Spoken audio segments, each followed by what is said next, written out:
Puji Tuhan, Shalom. Pada pagi hari ini kita akan belajar bersama-sama Bapak Ibu, apa yang menjadi pesan Tuhan di dalam kehidupan setiap kita. Pesan Tuhan berbicara tentang prajurit-prajurit yang memandang jauh ke depan. Prajurit-prajurit yang memandang jauh ke depan. Mari kita lihat firman Tuhan Bapak Ibu. 2 Samuel pasal 23 ayat yang ke-12. Nanti Bapak Ibu boleh baca ayat 8 sampai 39. Tapi kita akan baca pagi hari ini ayat yang ke-12 saja. Demikian firman Tuhan. Judul perikopnya adalah pahlawan-pahlawan Daud. Maka berdirilah ia di tengah-tengah ladang itu. Ia dapat mempertahankannya dan memukul kalah orang Filistin. Demikianlah diberikan Tuhan kemenangan yang besar, bukan kemenangan yang kecil. Alkitab jelas mengatakan kemenangan yang besar. Ini yang Tuhan kerjakan. Tuhan kerjakan memberikan kemenangan bagi kehidupan setiap kita orang-orang percaya. Nah, kita akan melihat apa yang menjadi inti pesan Tuhan Bapak Ibu, supaya kita juga mempelajari dan menangkap, dan kita juga boleh lakukan di dalam kehidupan setiap kita. Inti pesan Tuhannya seperti ini Bapak Ibu, itu ada di aplikasi RDMB ya.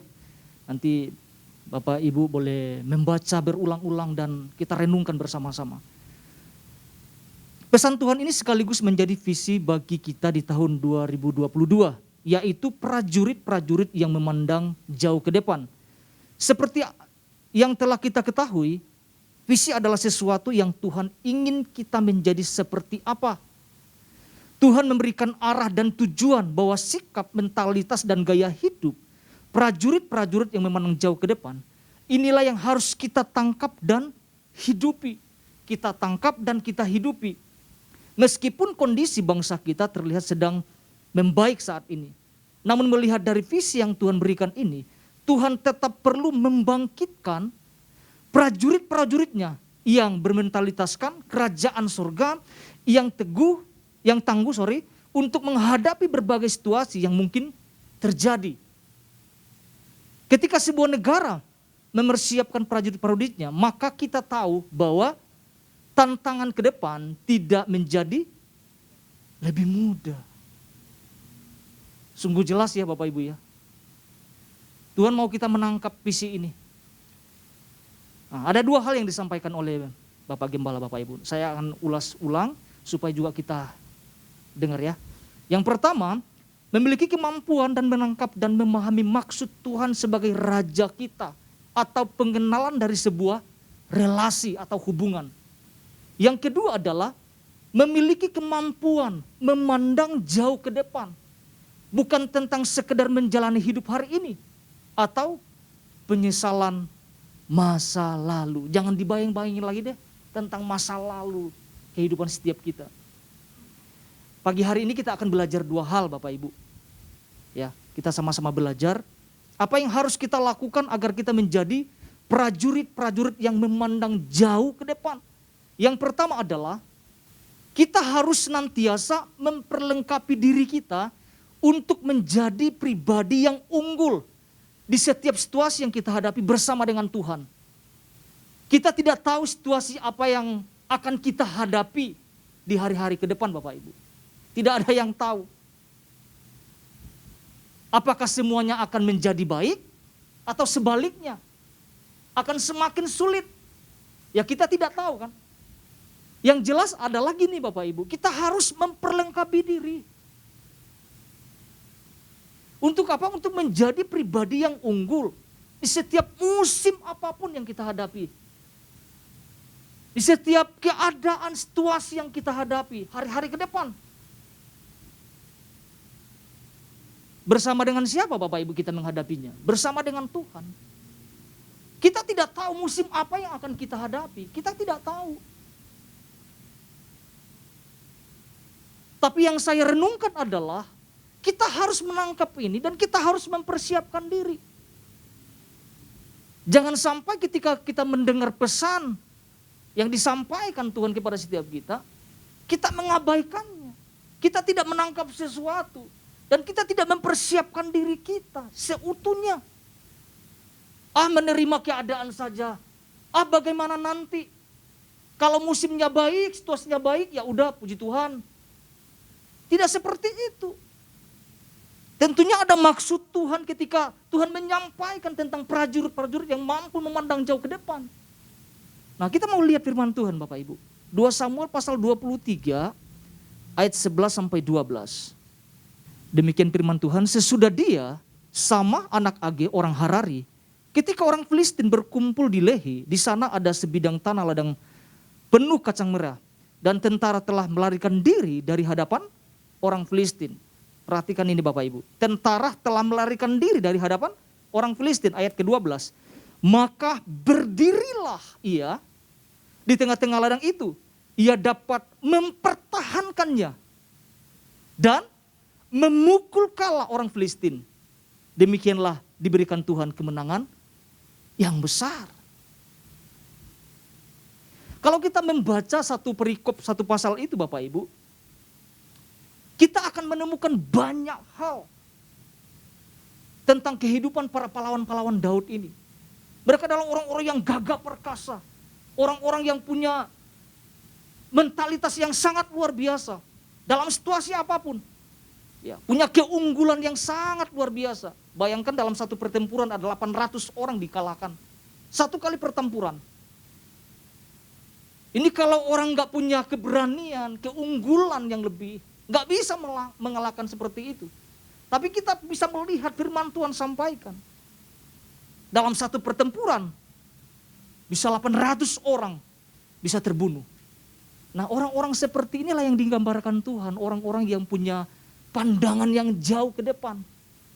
Dan Tuhan sudah berbicara kepada setiap kita Bapak Ibu. Tuhan sudah sampaikan ini kepada setiap kita. Dan Tuhan juga mau kita punya keunggulan yang sama. Mungkin masalah kita berbeda ya, apa yang dihadapi oleh para pahlawan Daud pada saat itu. Situasinya mungkin berbeda, tapi biarlah kita menangkapnya bersama-sama. Ya, kita punya pandangan yang jauh ke depan bersama dengan Tuhan. Nah, kita mau lihat apa yang dilakukan oleh sama orang Harari ini Bapak Ibu. Ada dua hal yang dijelaskan di ayat 12. Yang pertama adalah 1a, ia berdiri dan mempertahankannya. Nah, sikap seperti ini yang harus kita miliki Bapak Ibu. Ya. Berdiri dan mempertahankannya. Bukan lari seperti prajurit yang lain. Di ayat 11 dijelaskan. Ada prajurit yang kabur. Ada prajurit yang tidak mau melakukan apapun. Ada prajurit yang hanya siap menerima, ya kekalahan saja. Tidak mau memulai sesuatu. Mungkin kalau kita perhatikan keadaan sekarang Bapak Ibu hari-hari ini. Ada banyak orang-orang percaya yang kalah sebelum bertempur. Dikalahkan oleh situasi. Dikepung oleh situasi dan tidak melakukan apapun. Situasi ini mencoba untuk merusak, menghancurkan kehidupan setiap kita. Karena jelas ada pesan di dalam ayat 11, ada orang-orang yang tidak mau bertempur. Ada orang-orang yang kabur. Ada orang yang ingin didorong, ayo maju, maju, maju. Kita bisa melihat keputusan itu, kabur. Tapi kita melihat berbeda dengan sama. Dia justru mengalahkan situasi yang menghimpit pada saat itu. Hanya mempertahankan ladang. Ya buat kita mungkin ukurannya mungkin kecil, saya anggapnya seperti itu. Ya udahlah, direbut aja lah. Tapi tidak untuk sama. Yang lain boleh kabur, tetapi dia berdiri untuk mempertahankannya. Nah, kata berdiri ini menarik. Orang juga berdiri tapi lari, tapi dia berdiri dengan maju mempertahankannya. Nah, kita mau belajar apa di sini? Jangan sampai ketika musuh menguasai atau mengepung kehidupan setiap kita, kita berdiri lalu lari. Itu yang salah. Kita berdiri, Alkitab mengatakannya, mempertahankannya. Katakan amin Bapak Ibu. Nah, Tuhan mau kita seperti itu. Tuhan kita mau berdiri bukan kabur, tapi untuk mempertahankannya. Karena situasi ini akan terus menjadi musuh kita. Apa yang kita hadapi hari-hari ini Bapak Ibu? Sesuatu yang menakutkan mungkin. Tapi biarlah kita tegap berdiri dan mempertahankannya. Jangan kalah. Jangan menjadi orang yang ciut dan takut. Tapi hadapi bersama dengan Tuhan. Bukan dalam kekuatan kita. Yang kedua apa yang dilakukannya? Mengalahkan musuh. Ini yang saya lakukan Bapak Ibu. Memukul kalah orang Filistin. Bukan setengah kalah ya, memukul kalah orang Filistin. Tentu harus kita ingat di sini. Kemenangan yang terjadi bukan semata-mata juga kuat dan gagahnya sama dalam hal bertempur. Kita bisa lihat di sini. Ada Tuhan yang memberikan kemenangan. Artinya tidak sama sendiri. Teman-temannya mungkin boleh lari. Tapi kita bisa melihat ada Tuhan yang senantiasa memberikan kemenangan. Asal kita tidak lari. Bagaimana Tuhan memberikan kemenangan kalau kita lari? Sedangkan Tuhan siap membantu kita kan? Tapi saya lihat dan saya belajar dari kehidupan sama. Dia berdiri mempertahankannya, dikatakan firman Tuhan. Dia memukul kalah orang Filistin. Dan kita bisa lihat ayat firman Tuhan dikatakan, Tuhan memberikan kemenangan yang besar bagi sama. Kemenangan yang besar yang Tuhan nyatakan. Nah kita mau ribut kemenangan yang seperti apa?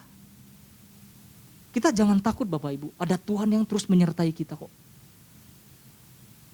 Ada Tuhan yang selalu memberikan pembelaan bagi kita. Saya juga merenungkan nih Bapak Ibu, dia berdiri mungkin juga ada takut-takutnya mungkin ya.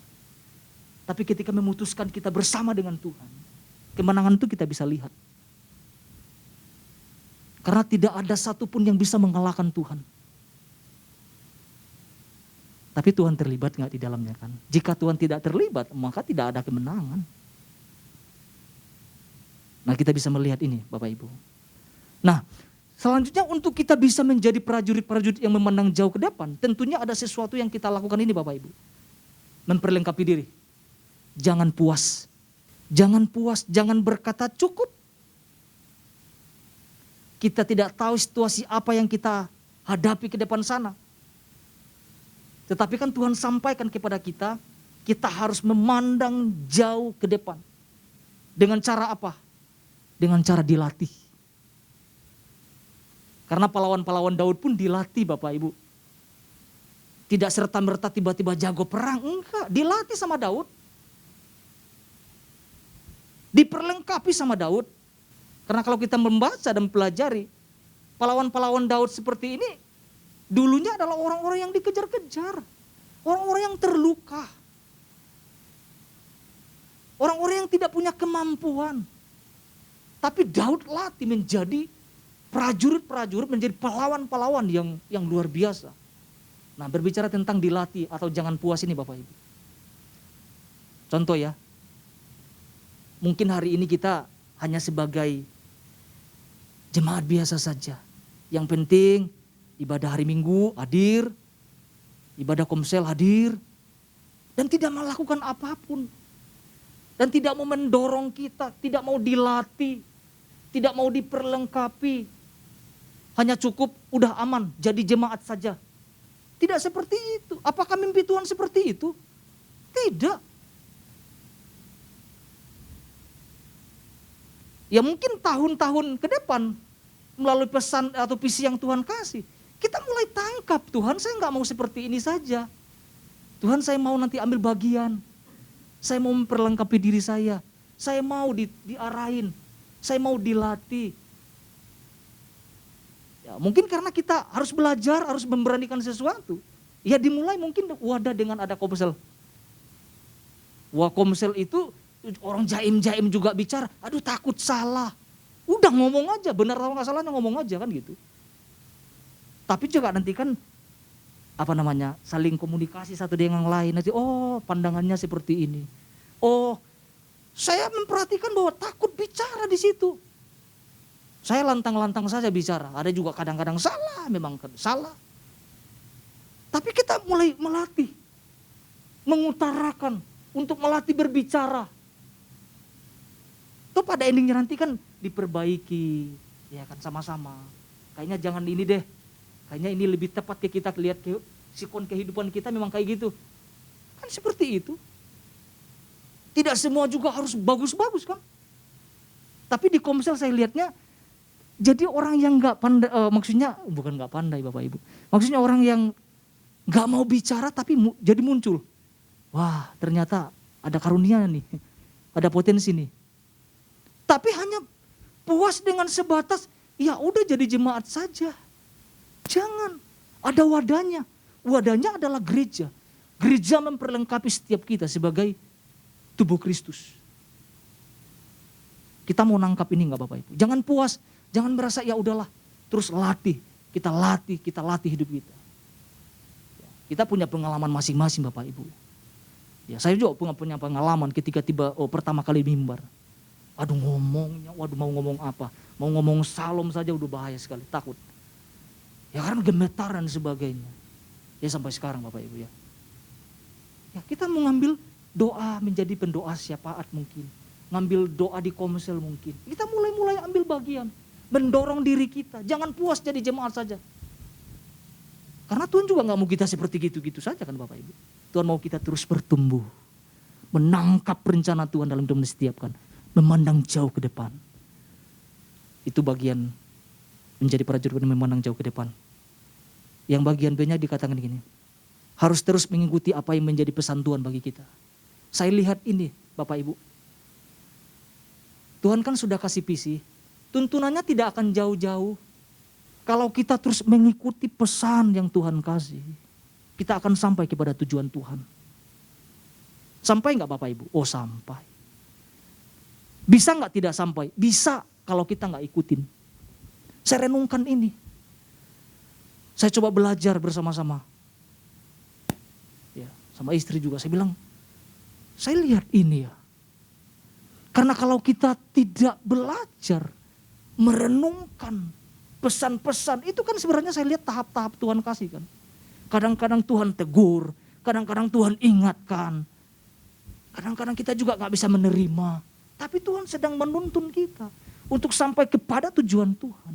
Untuk kita bisa mampu memandangkan lewat tahapan-tahapan yang Tuhan kasih lewat pesan ini. Apapun yang saya mau sampaikan, jangan diabain. Mesti gali, ambil waktu untuk belajar, renungkan, lihat visi ini, lihat apa yang Tuhan berbicara setiap minggunya.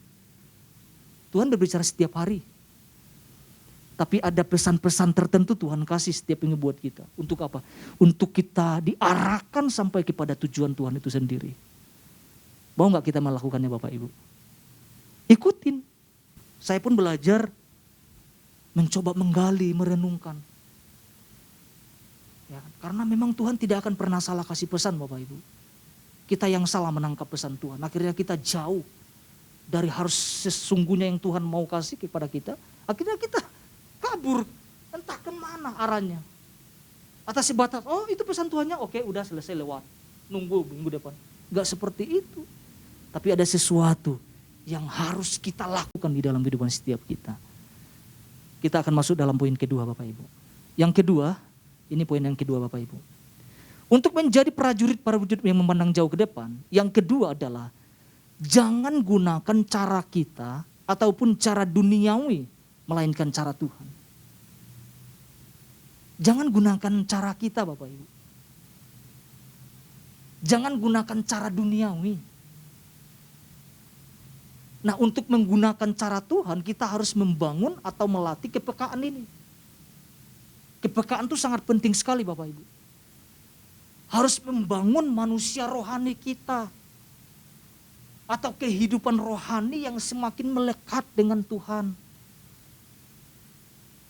Seperti Henok bergaul dengan Tuhan. Tuhan mau kita bergaul semakin intim. Tuhan mau kita membangun kehidupan rohani kita. Yang dewasa, yang matang. Ini sudah disampaikan Bapak Ibu. Kita udah pernah belajar. Contohnya ini kita pernah belajar dari kehidupan Yunus.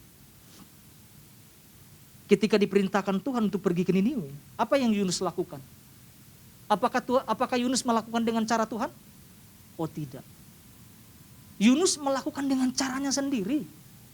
Kita berulang-ulang sudah belajar ini Bapak Ibu. Tapi sangat berbeda dengan kehidupan Daud dengan Nuh. Ini contoh-contohnya Bapak Ibu. Kalau Nuh dapat perintah dari Tuhan harus membangun Batrah. Dan kita bisa melihat bagaimana Nuh melakukan segala sesuatunya bukan dengan cara dirinya sendiri. Karena ketika saya renungkan Bapak Ibu, karena Nuh harus melakukan seperti apa yang Tuhan perintahkan, kayunya mesti jenis ini. Saya membayangkan zaman dulu tidak ada sinso Bapak Ibu. Apa sinso itu? Ya pemotong itu ya.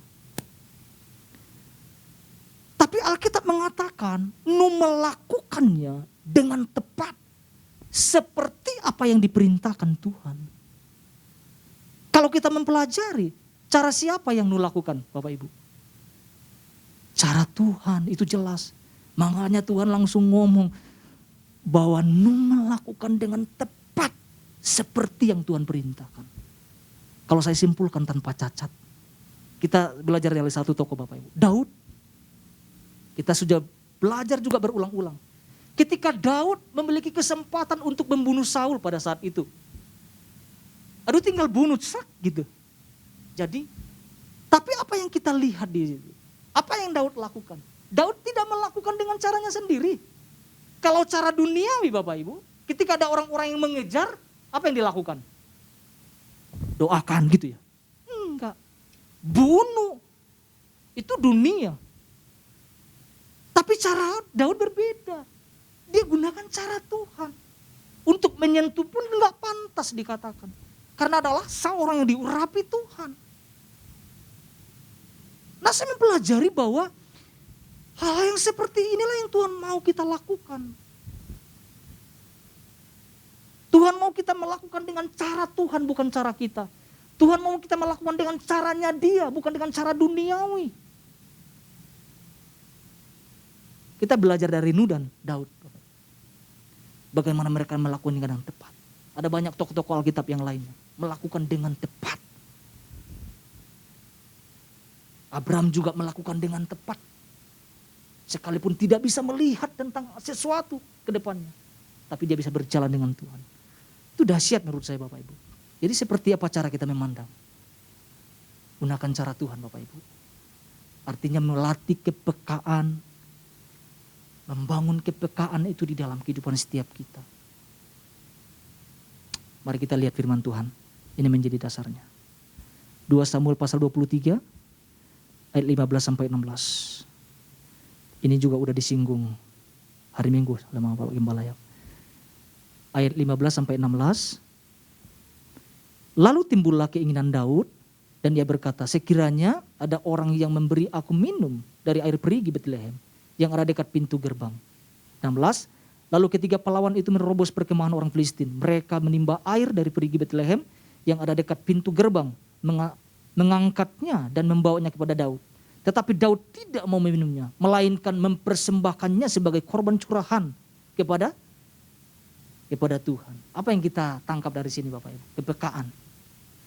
Dikatakan ketiga pahlawan itu menerobos perkemahan orang Filistin.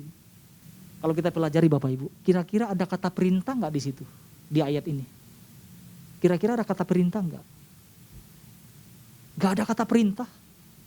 Mungkin hanya batuk saja Daud. Langsung orang ngerti apa maksudnya. Ini enggak ada, saya mempelajari tidak ada kata perintah. Tidak disuruh. Tapi langsung melakukannya. Itu yang hebat. Itu kepekaan ini yang saya coba renungkan berulang-ulang. Iya ya. Saya bilang Tuhan kadang-kadang saya juga gak peka. Padahal Tuhan mau banyak bicara buat setiap kita. Oleh karena itu saya mempelajari. Kita mesti belajar peka. Membangun kehidupan kerohanian kita yang terus menerus bersama dengan Tuhan. Jangan menghindari ibadah. Jangan menghindari persekutuan-persekutuan. Ayo mulai terlibat, ambil bagian. Terus bertumbuh, mulai dilatih kepekaannya. Supaya apa? Tuhan berbicara, kita tidak salah melangkah. Tuhan menyampaikan sesuatu, kita tidak salah memandang. Karena Tuhan selalu berbicara buat setiap kita Bapak Ibu. Jadi kita harus latih kepekaan, jangan kita abaikan. Caranya adalah kita membangun kehidupan kerohanian kita. Yang sungguh-sungguh di hadapan Tuhan. Ini yang menjadi ayat penutupnya Bapak Ibu. 2 Timotius pasal 2 ayat 4. Ya, puji Tuhan. Demikian firman Tuhan. Seorang prajurit yang sedang berjuang tidak memusingkan dirinya dengan soal-soal penghidupannya. Ini menjadi catatan buat kita Bapak Ibu. Supaya dengan demikian ia berkenan kepada komandannya. Ini sangat kebalikan dari dunia. Kalau dunia pusing dengan penghidupan, soal penghidupan. Tapi firman Tuhan jelas mengatakan, seorang prajurit tidak pusing dengan soal-soal penghidupan. Bukan berarti penghidupan tidak penting, tetapi ada yang lebih penting ditekankan di sini. Dikenan oleh komandannya. Kita punya Tuhan Bapak Ibu. Kita dikenan Tuhan. Kita jangan seperti kayak orang dunia yang saya bilang. Pusing dengan persoalan-persoalan seperti itu. Tapi seorang prajurit sejati tidak pusing dengan hal-hal itu. Karena yang terpenting adalah dikenan komandannya. Tuhan Yesus memberkati setiap kita.